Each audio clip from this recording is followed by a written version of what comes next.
name's Dalton Schuppe. I'm with Schuppe Hay Farms, and our farm's located in Iliff, Colorado. We do a lot of our own work, probably about 50-50 our own and custom. We got me and my cousin Dalton and my dad.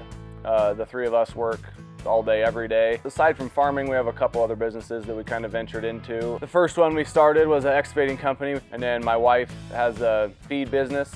And then when we got time, we do a ton of fabrication work. I have a little side business of my own with plasma cutter, and we build a ton of our own parts. They're pretty ambitious, so I gotta keep up.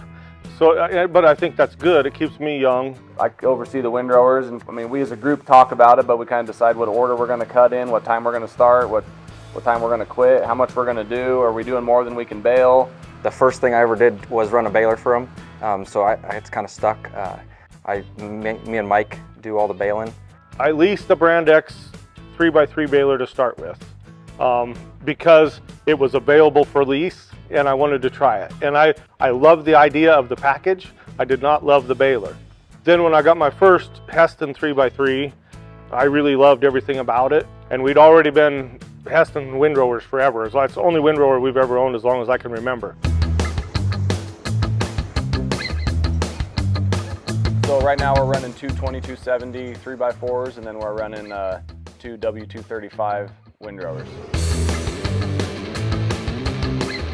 As you get to cover more ground and go farther distances and put up more hay, you got to be able to have the equipment that's going to let you get that done. And I definitely think we found it with these windrowers. You can go cut hay in anything, but if you can get it to dry a day faster, if you can get it to make a more uniform windrow, those are huge difference makers. I think getting out of the cab and getting your hand on a crop and looking at what your windrow looks like, and you don't want to crimp it so hard that it damages the plant, but you want to crimp it just right to where your leaf retention's still good, but you have the breaks per plant you're looking for. So everybody's got their own number. I like 12 or 13 breaks per alfalfa plant. That's kind of right where that kind of seems to be the sweet spot. And I'm a really a big believer in the dual conditioners now, and consistency is the name of the game here.